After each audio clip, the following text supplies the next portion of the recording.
Let's learn AWS. Today, I will show you how to use SQS data structure after you receive a trigger from SQS queue.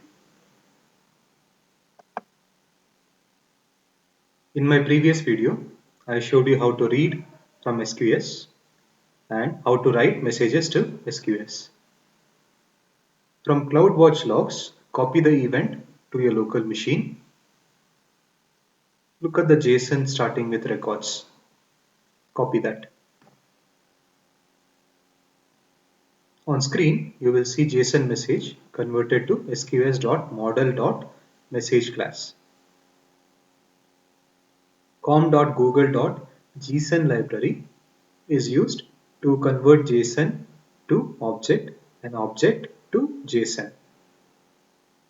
If you use the message model from AWS library, you can access the values in JSON easily.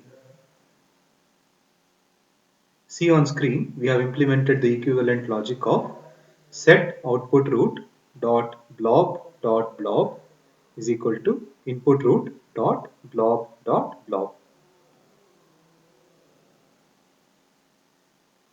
There is an option in AWS Lambda wherein you can configure destination as SQS queue.